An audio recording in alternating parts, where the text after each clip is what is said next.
topic which we are going to study today is the hydrotherapy. Now, before moving, let's see the contents of this topic.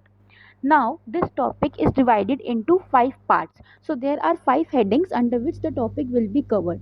In part 1, had studied about the introduction and the physical properties of water. In part 2, we studied about the physiological effect. In part 3, it is indications and contraindications. In part 4, there will be application techniques, and in part 5, there will be safety, equipment, and documentation of hydrotherapy. Now in this particular video we will going to study about the part 3, that is the indication and contraindications of hydrotherapy. We will start with the indications of hydrotherapy कि hydrotherapy किन किन जगहों पर हम दे सकते हैं patient को. तो these are all the indications which are written here: wound care, edema control, orthopedic rehabilitation, neurological rehabilitation, cardiovascular fitness, pregnancy, age related deficits and exercise induced asthma.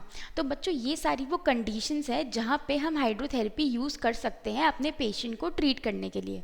तो हम एक एक करके अब समझते हैं इन सारी कंडीशंस के बारे में कि इन सारी कंडीशंस के अंदर हम हाइड्रोथेरेपी देके कैसे पेशेंट को ठीक कर सकते हैं. तो सबसे पहला आता है वूंड केयर. तो जो हाइड्रोथेरेपी होती है ना बच्चों, जो वूंड होता है उसकी हीलिंग को एक्सेलरेट करती है, यानी कि जो वूंड हीलिंग का प्रोसेस होता है ना उसको तेज़ी से बढ़ने में हेल्प करती है. अब देखो वूंड जो होते हैं, आपको यहाँ पे इमेज दिख रही होगी, जो वूंड होता है वो कुछ इस तरीके का दिखता है. तो वूंड देखो बहुत सारी कंडीशंस में आ सकते हैं हमको, ठीक है. हमें कहीं चोट लग गई, कहीं कट आ गया तो वहाँ पे भी एक वूंड बन जाता है. बट ऐसा नहीं होता कि हर वूंड के अंदर हमको हाइड्रोथेरेपी देनी ही देनी है. कुछ ऐसी कंडीशंस होती हैं जहाँ पे वुंड्स बहुत ज़्यादा बड़े हो जाते हैं, ठीक है. तो उनकी हीलिंग के लिए हम हाइड्रोथेरेपी यूज़ कर सकते हैं. जैसे डायबिटीज़ के अंदर वैस्कुलर इनसफिशिएंसी है, बर्न हो गया, ट्रॉमा हो गया, कोई सर्जरी हुई या फिर कोई एब्सेस है. तो इन सारी कंडीशंस के अंदर जो वुंड्स होते हैं उनके अंदर हम हाइड्रोथेरेपी दे सकते हैं. और हाइड्रोथेरेपी हम किस लिए दे रहे हैं? ताकि जो उनका हीलिंग प्रोसेस है, जो वुंड की हीलिंग है, जो सब स्टेजेस ऑफ वुंड हीलिंग होती है ना, उसको हम एक्सेलरेट कर सकें, उसकी स्पीड हम बढ़ा सकें. अब क्वेश्चन ये आता है कि हाइड्रोथेरेपी चलो हम दे रहे हैं वूंड केयर के लिए, बट हाइड्रोथेरेपी के ऐसे क्या इफेक्ट्स हैं जिसकी वजह से वो वूंड की हीलिंग करने में हेल्प करती है? तो इसकी दो प्रॉपर्टीज़ की वजह से, एक तो क्लेंजिंग प्रॉपर्टी जो हमने पढ़ी थी फर्स्ट वीडियो के अंदर वाटर की, और दूसरा हाइड्रोस्टैटिक प्रेशर ऑफ वाटर जो हमने पढ़ा था सेकेंड वीडियो में इस टॉपिक की, ठीक है. तो इन दोनों प्रॉपर्टीज़ की वजह से जो हाइड्रोथेरेपी है या फिर एक्वाथेरेपी या वाटर थेरेपी वो वूंड केयर में हेल्प करती है. ये दोनों प्रॉपर्टीज़ के बारे में क्या ऐसा खास है जो ये वूंड हीलिंग में हेल्प कर रही है हमको? पे मैं डिटेल में इन दोनों के ऊपर मैं नहीं समझाऊंगी क्योंकि वो ऑलरेडी मैं वीडियो में समझा चुकी हूँ पार्ट 1 एंड पार्ट 2 में. अगर आपने वो नहीं देखी है तो पहले आप वो जाके देख लीजिएगा ताकि आपको एक कंसेप्ट समझ आ जाएगा, क्योंकि बीच में से उठा के पढ़ोगे ना बच्चों तो टॉपिक नहीं समझ आएगा. इसलिए मैं आपको रिकमेंड करूँगी कि आप इसका फर्स्ट और सेकेंड सीरीज़ देखो, उसके बाद आप यहाँ पे आओ, राइट. अब वापस आते हैं अपने टॉपिक के ऊपर. तो क्लेंजिंग प्रॉपर्टी और हाइड्रोस्टैटिक प्रेशर ऑफ वाटर, इन दो प्रॉपर्टीज़ की वजह से हाइड्रोथेरेपी में वूंड केयर पॉसिबल हो पाता है. तो क्लेंजिंग प्रॉपर्टी की वजह से क्या होगा? अब देखो, जो क्लेंजिंग प्रॉपर्टी है वो रिहाइड्रेशन करेगी, ठीक है, सॉफ्टनिंग करेगी. ऐसा कई बार ऐसा होता है कि वूंड हुआ और उसके आसपास का जो हिस्सा है वो बहुत हार्ड हो गया हो, ठीक है, तब भी हम उसके ऊपर कोई मॉइस्चराइज़र वगैरह लगाते हैं ताकि जो आसपास की स्किन है वो ड्राई आउट ना हो. तो ये उसको सॉफ्टनिंग देता है, रिहाइड्रेट करता है, ठीक है. और जो एक्स्ट्रा डेड टिश्यूज़ होते हैं वूंड के आसपास या वूंड में, उनको ये हटाने का भी काम करता है, ठीक है. और आसपास जो भी जितना वेस्ट होता है वो सारे क्लेंज ऑफ कर लेता है. इसलिए जो वाटर की क्लीनिंग प्रॉपर्टी है वो इस जगह हेल्प करती है हमको. दूसरा आता है आपकी जो प्रॉपर्टी जो वूंड केयर में हेल्प कर रही है, that is the hydrostatic pressure. तो हाइड्रोस्टैटिक प्रेशर में क्या होता है? स्टैटिक प्रेशर की वजह से क्या हो रहा है कि जो आपका सर्कुलेशन है वो इम्प्रूव होता है. ये हमने अच्छे से पढ़ा था अपनी वीडियो के अंदर जो इसका पहले वाला पार्ट था. तो जैसे जैसे हाइड्रोस्टैटिक प्रेशर बढ़ता है ना, आपकी जो सर्कुलेशन है वो इंक्रीज़ हो रही है. अब सर्कुलेशन इंक्रीज़ हो रही है तो उसकी वजह से क्या हो रहा है? सर्कुलेशन इंक्रीज़ हो रही है तो आपका जो ब्लड फ्लो है वो इंक्रीज़ हो रहा है. और अगर ब्लड फ्लो इंक्रीज़ होगा तो उस वूंड वाले एरिया पे बहुत सारे न्यूट्रिएंट्स आएंगे, उसको अच्छी ऑक्सीजन सप्लाई मिलेगी, और जो भी उसका बेकार चीज़ है वो यहाँ से सारी चली जाएगी ब्लड के थ्रू, ठीक है. तो इसलिए अगर सर्कुलेशन इंप्रूव होती है तो आपकी जो वूंड की हीलिंग है वो और भी अच्छे से होगी. वूंड केयर में हम दो तरीके से कर सकते हैं, एक तो होता है इमर्जन टेक्निक और एक होता है नॉन इमर्जन टेक्निक। तो इमर्जन टेक्निक के अंदर क्या होता है, फॉर सपोज अगर मान लो मेरे यहाँ हाथ पे वूंड है इस जगह पे, ठीक है, तो मैं क्या कर सकती हूँ, मैं या तो इसको नलका खोलूँ, टैप खोलूँ और अपना हाथ को पानी के नीचे रख दूँ, तो ये हो गई मेरी नॉन इमर्जन टेक्निक। और दूसरी क्या टेक्निक है कि मैंने एक बकेट लिया, बकेट के अंदर मैंने पानी फिल किया और मैंने अपने हाथ को उसके अंदर डुबो के रख दिया, तो this is the immersion technique. ठीक है, अब वूंड मेरा सेम ही है पर मैं इसको दो तरीके से ट्रीट कर रही हूँ, एक नलके के नीचे हाथ रख के और दूसरा कि मैं पानी के अंदर डिप कर रही हूँ अपने हाथ को। तो जिस जगह पे हम डिप कर देते हैं अपने हाथ को या जो भी आपका इफेक्टेड पार्ट है डुबा देते हैं, जिसे मैं और लैंग्वेज में क्लियर करके बोलूँ आपको, तो उसे हम कहते हैं इमर्जन टेक्निक। और जहाँ पे हम इमर्जन नहीं दे रहे, सिर्फ ऊपर से ही पानी डाल रहे हैं, वो होता है हमारा नॉन इमर्जन टेक्निक। अब इन दोनों के जो इफेक्ट्स आएंगे ना वो अलग आएंगे। देखो यहाँ पे फ्लो चार्ट में दिखाया हुआ है, अगर मैं नॉन इमर्जन टेक्निक कर रही हूँ तो मुझे सिर्फ क्लेंजिंग प्रॉपर्टी मिलेगी। देखो कई बार भी आपने देखा होगा कि जब हमें हाथ पे या कहीं पे कट लग जाता है तो हम सीधा पानी के नीचे अपना हाथ कर देते हैं, तो जो भी ब्लड वगैरह आ रहा होता है वो सारा चला जाता है ना। तो यानी कि उससे क्या हो रहा है, आपकी क्लेंजिंग हो रही है, जो जो भी गंदगी निकल रही है, जो भी एक्स्ट्रा प्रोडक्ट निकल रहा है वो सारा साफ हो रहा है। ठीक है, इसकी वजह से क्या होगा, जो आपके नेक्रोटिक टिश्यू हैं, डेड टिश्यूज़ हैं, वो सॉफ्ट हो जाएंगे और जो भी वूंड के डेब्रीज हैं वो सारे हट जाएंगे। अब देखो साफ सफाई हो गई वूंड वाले हिस्से की, अब साफ सफाई हो गई तो उसकी वजह से क्या होगा कि जो बैक्टीरिया है वो वहाँ पे कम आएंगे। बैक्टीरिया, क्योंकि देखो गंदगी में ही तो ऐसी चीज़ें आती हैं सारी। अब आपने पानी के थ्रू उस एरिया को क्लीन कर दिया पूरा, या फिर किसी एंटीसेप्टिक के थ्रू आपने वो एरिया पूरा क्लीन कर दिया, ठीक है, पानी में एंटीसेप्टिक डाल के, तो उसकी वजह से क्या होगा, जो बैक्टीरिया है वो वहाँ पे ग्रो नहीं हो पाएगा। अब अगर बैक्टीरिया ग्रो नहीं होगा तो पस वगैरह जो भी सेकेंडरी कॉम्प्लिकेशंस आती हैं वो सारी नहीं होगी, तो उसकी वजह से क्या होगा, आपकी जो वूंड की हीलिंग है वो अच्छे से हो पाएगी। अब अगर मैं इमर्जन मेथड पे आती हूँ तो इमर्जन मेथड में ये क्लीनिंग वाला प्रोसेस तो हो ही रहा था, पर साथ के साथ इमर्जन मेथड में आपका हाइड्रोस्टैटिक प्रेशर भी लगता है, क्योंकि हमने हाइड्रोस्टैटिक प्रेशर के बारे में बात करी थी कि वो सर्कुलेशन इंक्रीज करता है, लगता है, तो उसकी वजह से क्या होगा, आपके जो न्यूट्रिएंट्स आएंगे वो आने ज़्यादा हो जाएंगे थ्रू ब्लड, और जो वेस्ट प्रोडक्ट हैं उनका रिमूवल होना अच्छे से हो जाएगा, जिसकी वजह से क्या होगा, ये भी ऐड करेगा टू योर वूंड हीलिंग। तो नॉन इमर्जन और इमर्जन में एक ही डिफरेंस है कि नॉन इमर्जन में सिर्फ क्लेंजिंग इफेक्ट हमें देखने को मिलता है, और इमर्जन टेक्निक जो होती है उसके अंदर हमें क्लेंजिंग इफेक्ट तो देखने को मिलता ही है, पर साथ के साथ जो हाइड्रोस्टैटिक प्रेशर होता है वो भी देखने को मिलता है। तो नॉन इमर्जन इमर्जन में से कौन सा बेटर है, तो better is the immersion technique अगर आप पेशेंट को दे सकते हो। क्यों, तो उसका रीज़न भी अब हमें पता चल गया है, क्योंकि उसके अंदर हाइड्रोस्टैटिक प्रेशर भी लगता है और क्लेंजिंग इफेक्ट भी मिलता है हमको, जिसकी वजह से जो वूंड हीलिंग है वो 2 टाइम्स ज़्यादा अच्छे से होगी as compare to your non immersion method, क्योंकि वहाँ पे आपको सिर्फ क्लेंजिंग इफेक्ट देखने को मिलेगा, हाइड्रोस्टैटिक प्रेशर का जो इफेक्ट है वो आपको देखने को नहीं मिलेगा। सबसे बड़ा क्वेश्चन यह आता है कि हाइड्रोथेरेपी हमें कब देना बंद कर देना है। ऐसा तो नहीं है कि वूंड है तो हम हमेशा ही जब तक बिल्कुल स्किन नहीं आ जाती तब तक हम हाइड्रोथेरेपी देते रहेंगे, ऐसा नहीं होता। तो हाइड्रोथेरेपी हमें कब रोक देनी चाहिए ताकि जो वूंड है वो अच्छे से हील हो सके। तो हाइड्रोथेरेपी देखो यहाँ पे इमेज में अच्छे से देखो, कब रोक देनी चाहिए हमें हाइड्रोथेरेपी, जब आपका जो वूंड का बेस है, यानी कि जो बेस हिस्सा है वूंड का, वो कवर हो जाए विद योर ग्रैन्युलेशन टिश्यू।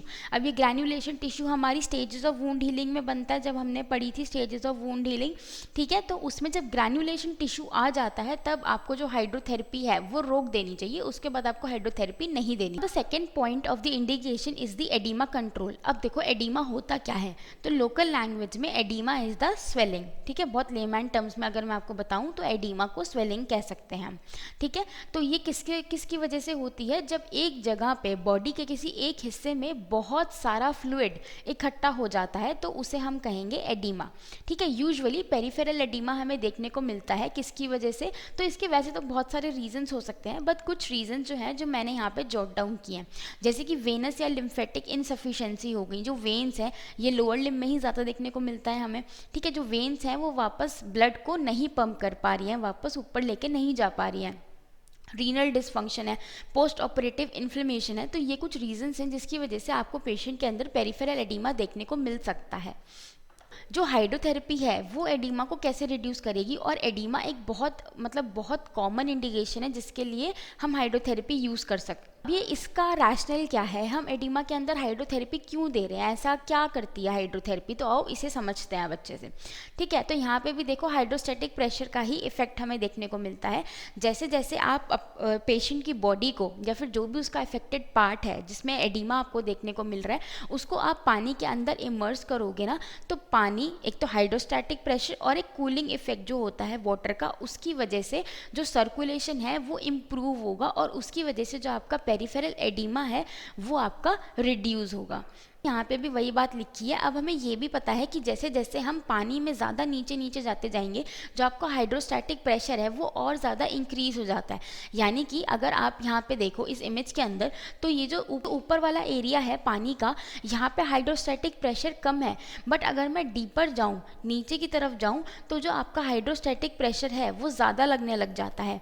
ठीक है, इसी की वजह से क्या होता है, लोअर एक्सट्रीमिटीज़ में हाइड्रोस्टैटिक प्रेशर जो है वो ज़्यादा लगता है, जिसकी वजह से जो आपका वेनस इनसफिशिएंसी हो रही थी वो प्रूव होती है, जिसकी वजह से क्या होगा, जो आपका एडिमा है वो धीरे धीरे रिड्यूस होने लग जाएगा। अब ये सोलली किसकी वजह से हो रहा है, because of the hydrostatic pressure of water. अब यहाँ पे मैंने आपको एक और बात कही थी कि वाटर का जो कूलिंग इफेक्ट है वो भी आपको एडिमा को रिड्यूस करने में हेल्प करता है। अब देखो सिंपल सा हम ये समझते हैं, जब भी हमारे हाथ या पैर में कभी स्वेलिंग आ जाती है तो हम क्या करते हैं, हम यही बोलते हैं ना कि आप आइसिंग करो यहाँ पे, हम ये तो नहीं बोलते कि आप इस पर गर्म पानी की सिकाई करो, नहीं, हम क्या बोलते हैं कि आप आइसिंग अप्लाई करो। अब इसका रैशनल क्या होता है, हम आइस ही क्यों बोलते हैं, ताकि वो एक कूलिंग इफेक्ट दे सके। अब कूलिंग इफेक्ट से होगा क्या, तो कूलिंग इफेक्ट से ये होगा ना, कूलिंग इफेक्ट जो होगा वो आपकी वैसो कंस्ट्रिक्शन करा देगा। वैसो कंस्ट्रिक्शन का क्या मतलब हुआ, देखो ये था आपका नॉर्मल टेम्परेचर पे, ये देखो आर्टरी का डायमीटर है, इस जगह से यहाँ पे ब्लड आ रहा था। ठीक है, कोल्ड हमने टेम्परेचर दिया तो क्या हुआ, जो आर्टरी थी उसका जो डायमीटर था वो छोटा हो गया। देखो जैसे आप देख रहे हो यहाँ पे, देखो इतने सारे सेल्स जा रहे हैं, फिर because of the cold which we have applied यहाँ पे कंस्ट्रिक्शन हो गया, छोटा हो गया। ठीक है, तो अब यहाँ पे धीरे धीरे करके चीज़ें पास ऑन होंगी। So this is the rational for giving the cold temperature या फिर कूलिंग इफेक्ट। तो उसकी वजह से क्या हो रहा है, वैसो कंस्ट्रिक्शन हो रहा है और वैस्कुलर परमिएबिलिटी है वो भी कम हो रही है। इसलिए जब कोई एडिमा होता है या फिर कोई एक्यूट इन्फ्लेमेशन होती है किसी भी ट्रॉमा या इंजरी की वजह से, तो हम उसमें कोल्ड ही देते हैं, कोल्ड थेरेपी ही हम देते हैं। इसलिए यहाँ पर भी जब हमें एडिमा कंट्रोल करना है तो हाइड्रोथेरेपी में हम cooling effect of water use करते हैं, जिसकी वजह से क्या होगा, वैसो कंस्ट्रिक्शन होगी और उसकी वजह से क्या होगा, जो हमारा एडिमा है वो कंट्रोल में आ जाएगा। बट अब क्वेश्चन यह आता है कि हम सिर्फ कोल्ड वाटर ही क्यों देते हैं या फिर हम टेम्परेचर ही क्यों यूज़ कर रहे हैं, हम हॉट वाटर या वार्म वाटर क्यों नहीं यूज़ करते एडिमा के ट्रीटमेंट के लिए। क्योंकि देखो पहले ही वो जो एरिया है जहाँ पे आपको एडिमा है वहाँ पे टिश्यू फ्लूइड बहुत ज़्यादा इकट्ठा हो रहा है, मतलब कि उस जगह में बहुत पानी भरा हुआ है। ठीक है, अब क्या होगा, अगर मैं वहाँ पे हॉट वाटर दे दूँगी या फिर अगर वहाँ पे हॉट टेम्परेचर पहुँच जाएगा तो जो आपका जो आर्टरीज हैं, जो वेन्स हैं, वो और डायलेट हो जाएंगी। तो वहाँ पे क्या होगा, और ज़्यादा टिश्यू फ्लूइड आना इकट्ठा शुरू हो जाएगा। ठीक है, इसकी वजह से क्या होगा, जो आपका इन्फ्लेमेशन है, जो आपका पेरिफेरल एडिमा है वो और इंक्रीज हो जाएगा कम होने की बजाय। ठीक है, इसलिए हम क्या करते हैं कि जो वाटर का टेम्परेचर है वो हम एज पॉसिबल एज लो रखते हैं ताकि जो एडिमा है वो कम हो पाए। अगर पानी का टेम्परेचर ज़्यादा हो जाएगा और अगर हम वहाँ पे उसको हॉट वाटर से अगर देते हैं हाइड्रोथेरेपी, जो उसका एडिमा है वो कम होने की बजाय ज़्यादा हो जाएगा। इसलिए hot water is not recommended जब हम एडिमा का या फिर किसी भी एरिया में स्वेलिंग आती है वहाँ पे हम उसका ट्रीटमेंट करते हैं, तो hot water is not given. ना अच्छे से अपने दिमाग में बैठा लो कि इमर्जन हमें गर्म पानी में कभी भी नहीं देना। ओके,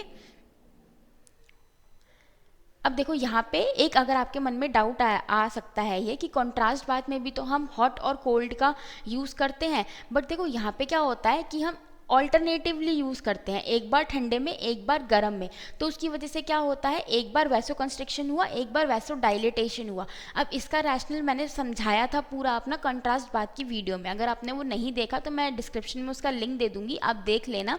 ठीक है, तो ये क्लिनिकली प्रूवन है कि ये चीज़ एडिमा को कंट्रोल करती है, क्योंकि यहाँ पे आप हॉट और कोल्ड साथ में यूज़ कर रहे हो। ठीक है, आप इंडिविजुअली कोल्ड को भी यूज़ कर सकते हो, बट आप इंडिविजुअली हॉट वाटर को यूज़ नहीं कर सकते, क्योंकि उससे जो आपका एडिमा है ना वो बढ़ेगा ही और पेशेंट की जो कंडीशन है वो वर्सन हो जाएगी। Next part is the orthopaedic rehabilitation. अब देखो, जो हाइड्रोथेरेपी था वो हम ऑर्थोपेडिक कंडीशंस को भी ट्रीट करने के लिए हम दे सकते हैं पेशेंट को, क्योंकि ऑर्थोपेडिक कंडीशंस के अंदर क्या होता है कि जो पेशेंट के जॉइंट्स हैं वो बहुत लोड सेंसिटिव हो जाते हैं, जैसे कि ऑस्टियोआर्थराइटिस या स्पाइनल डिस्क डिस्प्लेसमेंट। अब जैसे ऑस्टियोआर्थराइटिस का अगर मैं एग्जांपल लूँ तो पेशेंट क्या बोलता है कि मुझे घुटने में बहुत दर्द है, मेरे से पैरों में चला नहीं जाता, मेरे को वजन लेने में दिक्कत होती है, मेरे को ज़मीन में बैठने में दिक्कत होती है। So these are all the chief complaints जो पेशेंट हमें देता है आके। तो इन सारी कंडीशंस को ठीक करने के लिए या फिर इससे रिलेटेड कंडीशंस को ठीक करने के लिए हम क्या दे सकते हैं पेशेंट को? हाइड्रोथेरेपी। वाटर के अंदर ऐसा क्या होता है कि हम उसको ऐसी कंडीशंस के अंदर भी दे सकते हैं, उससे ट्रीटमेंट ले सकते हैं। तो जो वाटर होता है ना वो एक graded weight bearing patient controlled resistance देता है, जिसकी वजह से जो इंडिविजुअल है वो अपने पेस पे एक्सरसाइज परफॉर्म कर सकता है। जो एक्सरसाइजेस पेशेंट को लैंड पे परफॉर्म करने में दिक्कत होती है, वही सेम एक्सरसाइजेस अगर वो पानी के अंदर परफॉर्म करेंगे तो वो बहुत ईजिली उसको परफॉर्म कर लेंगे। वेयर एज वही अगर एक्सरसाइज पेशेंट लैंड पे परफॉर्म करेगा तो उसे बहुत डिफिकल्टी होगी। अब इसका जो रीज़न था वो मैंने अपनी प्रीवियस वीडियोज़ में सारे इसके रीज़न शेयर किए हैं। शायद पार्ट 2 था जिसमें हमने बॉयंसी वगैरह का इफेक्ट देखा था, तो आप वो वीडियो देख लेना। तो आपको यहाँ पे इतना दिमाग लगाने की ज़रूरत पड़ेगी ही नहीं, क्योंकि आपका कंसेप्ट वो ऑलरेडी क्लियर होगा उस वीडियो से। यहाँ पे मैंने ब्रीफली बताया है कि जो जॉइंट्स हैं वो अनलोड कैसे हो जाते हैं वाटर के अंदर। अब देखो, एक तो हमें पता है कि हाइड्रोस्टैटिक प्रेशर लगता है, तो जैसे जैसे हम जितना डेप्थ में जाते जाते हैं आपका जो हाइड्रोस्टैटिक प्रेशर है वो इंक्रीज़ हो जाता है। इंक्रीज़ हो जाता है उसकी वजह से क्या होता है, जो जॉइंट्स के ऊपर स्ट्रेस होता है वो आपका कम हो जाता है। उसके अलावा क्या एक इफेक्ट होता है बॉयंसी का, तो वो भी लगता है, जिसकी वजह से जो हमारा ग्रेविटी का फोर्स लगता है ऑन लैंड वो वाटर में जाके न्यूट्रलाइज हो जाता है because of the effect of buoyancy. तो जो प्रेशर जॉइंट्स पे पड़ रहा होता है उतना नहीं पड़ता। तीसरा क्या पॉइंट है कि हम फ्लोटेशन डिवाइसेस यूज़ करते हैं, जैसे कि बेल्ट हो गया, आर्म बैंड्स हो गया, हैंड हेल्ड फ्लोट्स हो गए, जो कि जो जॉइंट्स हैं उनके ऊपर से स्ट्रेस को हटाते हैं, यानी कि जॉइंट्स की अनलोडिंग करते हैं, जिसकी वजह से पेशेंट को बहुत रिलैक्सेशन भी फील होता है। और रिलैक्सेशन फील होगा, उसको स्ट्रेस नहीं पड़ेगा ज़्यादा जॉइंट्स के ऊपर, तो क्या होगा, वो एक्सरसाइजेज अच्छे से परफॉर्म कर पाएगा उसी इंटेंसिटी पे जो वो लैंड पे कर रहा था। बट लैंड पे वो उसको पेन हो रहा था, वो नहीं कर पा रहा था, वाटर में वही इंटेंसिटी पे वो बहुत अच्छे से एक्सरसाइजेस परफॉर्म कर सकता है। रेजिस्टेंस है, इसको हम कैसे ऑल्टर कर सकते हैं वाटर के अंदर? अब ऑर्थोपेडिक कंडीशन है, मुझे उनका सिर्फ आरओएम थोड़ी ना मेंटेन करना है, मुझे तो उनको स्ट्रेंथनिंग भी देनी है। तो स्ट्रेंथनिंग कब होगी, जब मैं रेजिस्टेंस दूंगी पेशेंट को, तो वाटर के अंदर भी रेजिस्टेंस लग सकता है। तो इसके बारे में भी हमने बात करी थी, बट यहाँ पे मैं ब्रीफली आपको ओवरव्यू दे देती हूँ। या तो जो पानी की स्पीड है मैं उसको ऑल्टर कर दूँ कि पानी किस स्पीड पे जा रहा है। दूसरा क्या तरीका हो सकता है कि जो पेशेंट की मूवमेंट है थ्रू वाटर मैं उसको चेंज कर दूँ। या तो जो पेशेंट है वो जैसे मान लो वाटर का फ्लो ऐसे जा रहा है तो पेशेंट जा रहा है इस तरफ, तो यानी कि दोनों अपोजिट हो गए, यानी कि उस पर रेजिस्टेंस ज़्यादा लग रहा है। अब मान लो पानी जा रहा है इस तरफ और पेशेंट भी चल रहा है इस तरफ, साथ में जा रहा है एक्सरसाइज करते हुए, तो क्या होगा, रेजिस्टेंस उसको इतना नहीं फील होगा, रादर देन ये रिलैक्सेशन और असिस्टेंस प्रोवाइड करेगा। तो ये 2 मेथड्स होते हैं जिनके थ्रू मैं रेजिस्टेंस को इंक्रीज या डिक्रीज कर सकती हूँ। यहाँ पे उन्हीं जो 2 पॉइंट्स हैं उन्हीं को मैंने थोड़ा इलेबोरेट करके लिखा हुआ है। देखो, या तो जो पानी का फ्लो है वो बहुत ज़्यादा हो against the direction of movement, यानी कि पानी का फ्लो ऐसे है और जो पेशेंट है वो जा रहा है ऐसे, यानी कि अपोजिट डायरेक्शन में दोनों जा रहे हैं, तो आपका जो रेजिस्टेंस है वो ज़्यादा हो जाएगा। ठीक है, या फिर जो पेशेंट है वो बहुत जल्दी जल्दी मूवमेंट कर रहा हो पानी के अंदर, तो उससे भी ना रेजिस्टेंस आपको ज़्यादा दिखने को फील होगा, जिसकी वजह से क्या होगा, पेशेंट की स्ट्रेंथनिंग और एंड्योरेंस बिल्डिंग, ये दोनों चीज़ों के ऊपर काम होगा और ये दोनों चीज़ें पेशेंट की बढ़ेंगी।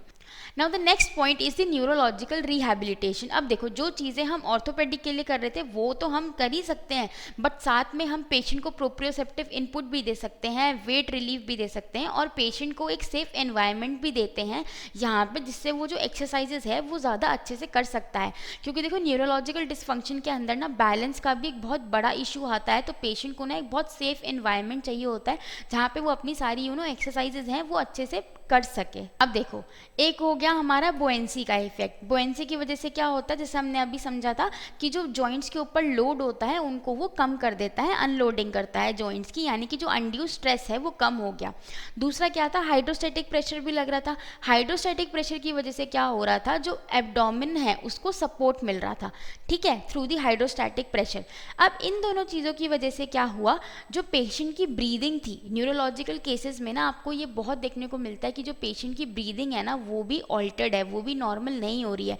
जैसे कि कोई स्पाइनल कॉर्ड इंजरी का पेशेंट है या फिर कोई ALS का पेशेंट है, तो उनकी जो डायफ्राम है ना वो बहुत वीक हो जाती है because of these injuries, right. तो इन दोनों ये जो दो फैक्टर्स हैं इनकी वजह से क्या हो रहा है कि जो पेशेंट की ब्रीदिंग है ना वो इम्प्रूव हो रही है, ठीक है। तो इसलिए भी ब्रीदिंग एक्सरसाइजेस के लिए भी हम पेशेंट को हाइड्रोथेरेपी दे सकते हैं। उसके अलावा न्यूरोलॉजी, जब हम न्यूरोलॉजिकल फिजियोथेरेपी देखते हैं ना बच्चों, तो उसमें हम बहुत सारी डिफरेंट टेक्निक्स या फिर डिफरेंट अप्रोचेस यूज़ करते हैं, जैसे कि न्यूरो डेवलपमेंट थेरेपी हो गया, बैड रेगाज मेथड हो गया। तो ये सारी टेक्निक्स क्या होती हैं, ये पेशेंट को ना प्रोप्रियोसेप्टिव इनपुट देती हैं, अगर मैं बहुत आपको लेमैन के अंदर समझाऊं, जिसकी वजह से क्या होता है, जो पेशेंट का स्टेबिलिटी होता है और मोटर कंट्रोल होता है पेशेंट का, वो अच्छा होता है, specially in the neurological problems, right. तो इन मेथड्स में हम क्या करते हैं, पेशेंट को वर्बल इंस्ट्रक्शंस देते हैं, साथ में क्यूज़ भी देते हैं, टैक्टाइल क्यूज़, जिसकी वजह से क्या होता है, पेशेंट नॉर्मल मूवमेंट जो होती हैं उनको सीखता है। अब ये मूवमेंट्स अगर मैं पानी के अंदर कराती हूँ पेशेंट को थ्रू हाइड्रोथेरेपी, तो उसकी वजह से क्या होगा, मैं इन एक्टिविटीज़ को मॉडिफाई कर सकती हूँ, मैं इनको चैलेंजिंग भी बना सकती हूँ पेशेंट के लिए, और मैं पेशेंट के लिए इन एक्टिविटीज़ को आसान भी बना सकती हूँ because of the use of the properties of the water, और इफ़ेक्ट्स जो फिजियोलॉजिकल इफ़ेक्ट्स आते हैं हाइड्रोथेरेपी में, उनको यूज़ करके मैं पेशेंट के लिए कोई एक्टिविटी बहुत आसान भी कर सकती हूँ अगर मुझे लग रहा है पेशेंट नहीं कर पा रहा है, या फिर अगर पेशेंट धीरे धीरे प्रोग्रेस कर रहा है तो मैं यहाँ पे उसको बहुत चैलेंजिंग एक्टिविटीज़ भी दे सकती हूँ। और उसके बाद ये सारी एक्सरसाइजेज जब वो एक बार चैलेंजिंग सारी यहाँ पे कर लेता है, उसके बाद मैं उसको लैंड पे प्रोग्रेस कर सकती हूँ, क्योंकि यहाँ पे तो वो इतनी सीख ही गया है ना, तो उसका एंड्योरेंस और स्ट्रेंथ अच्छा हो गया है।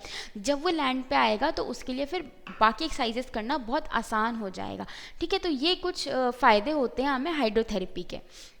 आई एम रियली सॉरी यार ऐसे बीच में आने के लिए। आई नो आप लोगों का कंसंट्रेशन बहुत अच्छा बैठ गया था लेक्चर के ऊपर, बट यार ये देखो, ये चीज़ दिखाने के लिए मुझे आपको बीच में रोकना पड़ा। आप लोग मेरे वीडियोस देखते तो हो बट मुझे सब्सक्राइब नहीं करते हो। देख लो रेशो में कितना फ़र्क है। तो प्लीज़ अगर आपको ये वीडियो मेरा वैल्यूएबल लगता है और आपको लगता है कि मैं अच्छा काम कर रही हूँ, तो प्लीज़ मेरे चैनल को सब्सक्राइब करो, और इसको जितना हो सके अपने फ्रेंड्स के साथ या फिर जिसको भी इस वीडियो की नीड हो उसके साथ प्लीज़ शेयर करो। इससे मुझे भी बहुत मोटिवेशन मिलता है और मेरा भी मन करता है कि मैं आपके लिए ऐसे और अच्छे अच्छे वीडियोस लेके आऊँ। सो प्लीज़ जल्दी से सब्सक्राइब बटन है उसको जल्दी से प्रेस कर दो। अब चलते हैं फिर से लेक्चर के ऊपर, ध्यान लगा के पढ़ना। All the best. Next is the cardio respiratory fitness. अब जैसा मैंने आपको अभी बताया था कि बोयंसी और हाइड्रोस्टैटिक प्रेशर का जो इफेक्ट आता है उसकी वजह से जो ब्रीदिंग है वो इम्प्रूव हो जाती है। तो ये जो वाटर बेस्ड एक्सरसाइज प्रोग्राम्स होते हैं, इनसे क्या होता है, आपकी जो एरोबिक कंडीशनिंग है, जो आपकी एरोबिक कैपेसिटी है वो इंक्रीज होती है। यहाँ पे हमने क्या चीज़ की है, हमने दो चीज़ें मिक्स करी हैं। एक तो वाटर के अंदर जो हम एक्सरसाइजेस कर रहे हैं वो इन कॉम्बिनेशन विद क्या, एक्सपायरेशन इनटू वाटर, यानी कि दो चीज़ें कंबाइन हो गई, एक तो हाइड्रोथेरेपी और एक एक्सपायरेशन एक्सरसाइजेस। तो जब हम ये दोनों चीज़ें साथ में करवाते हैं ना, किन पेशेंट्स को, जिन पेशेंट्स को एम्फाइसेमा है और अस्थमा है, तो उनके अंदर जो हमारी ब्रीदिंग और कार्डिक फंक्शनिंग होता है इन पेशेंट्स के अंदर वो अच्छा हमें देखने को मिलता है। यानी कि अगर जिन पेशेंट्स को एम्फाइसेमा और अस्थमा है उनकी मुझे ब्रीदिंग और कार्डिक फंक्शनिंग अगर इम्प्रूव करानी है, तो hydrotherapy combined with the expiration exercises, तो ये बहुत अच्छा रिजल्ट देती हैं। Next is the pregnancy. तो हाँ, प्रेगनेंसी के अंदर भी हम हाइड्रोथेरेपी देते हैं, दो इंडिया में इसका इतना ट्रेंड नहीं है, इंडिया में तो क्या हाइड्रोथेरेपी का ही इतना वो नहीं है, बट हाँ बाहर के देशों में क्या होता है ना, प्रेगनेंसी के अंदर भी ना appropriate water exercises hydrotherapy prescribe करी जाती हैं और करवाई जाती हैं फीमेल पेशेंट्स के अंदर। तो इसकी वजह से क्या हो रहा है, एक तो देखो जो वेट बेयरिंग था वो तो हमें पता ही है, बोयंसी और इन सब के इफेक्ट की वजह से जो वेट बेयरिंग है वो तो कम हो ही रहा है फीमेल के जॉइंट्स के ऊपर। जो पेरिफेरल एडिमा हमें प्रेगनेंसी में देखने को मिलता है उस पर भी काम कर रहा है ये, ठीक है। Causes less elevation of heart rate, blood pressure and body temperature. Otherwise अगर वो ये सारी एक्सरसाइजेज लैंड पे करेगी ना फीमेल, तो उसका हार्ट रेट भी बढ़ेगा, ब्लड प्रेशर भी बढ़ सकता है और बॉडी टेम्परेचर भी बढ़ सकता है। But because of the cooling effect, buoyancy, hydrostatic pressure, तो ये सारी चीज़ें एकदम से नहीं बढ़ती हैं। अब देखो ये एक स्टडी है और इस स्टडी के अकॉर्डिंग क्या कंक्लूजन निकला था कि जो प्रेग्नेंट वुमेन है अगर वो 6 वीक्स तक एक हफ्ते में 3 टाइम 1 घंटे के लिए हाइड्रोथेरेपी लेती हैं या फिर वाटर एक्सरसाइज प्रोग्राम चूज़ करती हैं, तो उसकी वजह से क्या होता है, उनको जो फिजिकल डिस्कम्फर्ट होता है, पेन वगैरह, वो कम होता है, उनकी जो मोबिलिटी है वो इंक्रीज़ होती है, उनका जो बॉडी इमेज होती है वो अच्छा रहता है in comparison to those females जो नहीं करती। इसके अलावा क्या ये भी क्वेश्चन आता है कि जो फीटस है या फिर जो बेबी है उसको तो कोई रिस्क नहीं होता अगर मदर पानी के अंदर एक्सरसाइजेस कर रही हैं तो नहीं, बहुत लेस रिस्क होता है फीटस को। अगर हम लैंड के एक्सरसाइजेस के कंपैरिजन में हाइड्रोथेरेपी को देखें तो वहाँ पे जो है वो कम रिस्क है as compare to the exercises performed on land. जो फीटल टेकिकार्डिया है, जो पोस्ट एक्सरसाइज फीटल टेकिकार्डिया होता है, वो भी हाइड्रोथेरेपी जब या फिर वाटर एक्सरसाइज अगर प्रेग्नेंट लेडी करती हैं तो उसमें कम होता है इन कंपैरिजन किसके साथ, जो ड्राई लैंड पे वो एक्सरसाइजेस करती हैं। तो next is the age related deficits. अब देखो यहाँ पे थोड़ा ना जीरियाट्रिक का आ जाता है कि जो ओल्डर अडल्ट होते हैं उनके अंदर देखो बहुत सारे बॉडी के अंदर चेंजेस होते हैं, उनकी स्ट्रेंथ कम होती है, फ्लेक्सिबिलिटी कम होने लग जाती है, एंड्योरेंस कम होने लग जाता है, मोबिलिटी कम होने लग जाती है, ठीक है, उनका जो एडीएल है वो बहुत उन्होंने कम कर देते हैं वो लोग करने, बैलेंस कम हो जाता है, उनका मसल मास कम हो जाता है, मसल स्ट्रेंथ कम हो जाती है, जिसकी वजह से क्या होता है उनकी जो ओवरऑल क्वालिटी ऑफ लाइफ है वो कम हो जाती है। अब उनके साथ फिजिकल प्रॉब्लम तो है ही, साथ में उनको मेंटली भी प्रॉब्लम्स आने लग जाती हैं और जिसकी वजह से वो सोशलाइज भी नहीं कर पाते जाके बाहर, ठीक है। तो इन सब चीज़ों का क्या इफेक्ट पड़ रहा है कि जो उनकी क्वालिटी ऑफ लाइफ है वो कम हो जाती है, ठीक है। अब इनके अंदर भी जीरियाट्रिक पॉपुलेशन के अंदर भी हम हाइड्रोथेरेपी का अब ये जो जेरियाट्रिक पॉपुलेशन है इनके अंदर भी हम हाइड्रोथेरेपी का इफेक्ट देख सकते हैं, ठीक है। जैसे बोएंसी है वो वहाँ पे उनके जॉइंट्स को स्ट्रेंथनिंग करने में हेल्प करेगी, हाइड्रोस्टैटिक प्रेशर भी अपने इफेक्ट्स दिखाएगा, उनको अच्छे से एक्सरसाइजेस करने में हेल्प करेगा, पेन रिड्यूस में भी ये जो हाइड्रोथेरेपी होती है ये बहुत अच्छा रिजल्ट हमें देखने को मिलती है, अच्छा रिजल्ट हमें देखने को मिलता है यहाँ पे भी, ठीक है। तो ये सारी चीज़ें जो होती हैं कि अगर आप नॉर्मली भी करते हो ना एज योर एज प्रोग्रेसेस तो ये अच्छी रहती हैं for your body. Now exercise induced asthma. तो अस्थमा के बारे में एक बार हमने पहले भी बात करी थी कि अगर हम हाइड्रोथेरेपी को एक्सपायरेशन एक्सरसाइजेस के साथ कंबाइन कर देते हैं तो उसमें क्या होता है, जो अस्थमा के पेशेंट्स होते हैं उनका क्या होता है, कार्डियक और ब्रीदिंग जो है उनकी इम्प्रूव होती है। अब यहाँ पे हम बात कर रहे हैं एक्सरसाइज इंड्यूस्ड अस्थमा की, यानी कि अस्थमा जब पेशेंट एक्सरसाइज करता है तो उसकी वजह से उसको इंड्यूस होता है। तो अगर जो पेशेंट है जिसको ये कंडीशन है अगर वो वाटर बेस्ड एक्सरसाइजेस करता है जैसे कि स्विमिंग हो गई है ना, तो वो क्या होता है उसकी वजह से क्या होता है कि जो उसका एक्सरसाइज इंड्यूस्ड अस्थमा के चांसेस होते हैं ना वो बहुत कम हो जाते हैं एज कम्पेयर टू जब वो एक्सरसाइज करते हैं ऑन ड्राई लैंड। अब देखो यहाँ पे जो भी हम कंपैरिजन कर रहे हैं ना वो कंपैरिजन कर रहे हैं फ्रॉम ड्राई लैंड, कि लैंड के कंपैरिजन में यहाँ पे एक्सरसाइजेस करना इज़ गुड, बट इसका मतलब ये नहीं है कि पेशेंट जो है वो लैंड पे एक्सरसाइजेस करेगा ही नहीं, ऐसा नहीं होता। लैंड के कंपैरिजन में अगर मान लो मैं किसी पेशेंट को 10 किलो का वेट उठवा रही हूँ, अगर मैं उससे वेट वो लैंड पे बोलूँ मैं उसको वेट ट्रेनिंग करने को विद 10 kgs ऑफ वेट तो उसे बहुत डिफिकल्टी हो सकती है स्टार्टिंग में, बट अगर मैं वही चीज़ उसे पानी के अंदर करने को बोलूँगी ना तो वो बहुत आसानी से कर लेगा। अब पानी के अंदर ना मेरे पास बहुत सारी चॉइसेस रहती हैं, मैं 10 kg का जो वेट है उसके लिए बहुत आसान भी बना सकती हूँ उस वेट को उठाना और उसको बहुत डिफिकल्ट भी बना सकती हूँ उस वेट को उठाना, राइट। तो मैं उसके जो चैलेंजेस है, जो इंटेंसिटी है उसको वेरी कर सकती हूँ विद द 10 kg वेट, वो बेनिफिट मुझे लैंड पे नहीं मिलेगा एक्सरसाइज करवाने में, ठीक है। तो अगर मैं प्रोग्रेशन की बात करूं तो हाइड्रोथेरेपी अगर हम करते हैं तो उसमें हम बहुत अच्छा प्रोग्रेशन देख सकते हैं, लैंड पे उतना अच्छा प्रोग्रेशन हमें देखने को नहीं मिलता।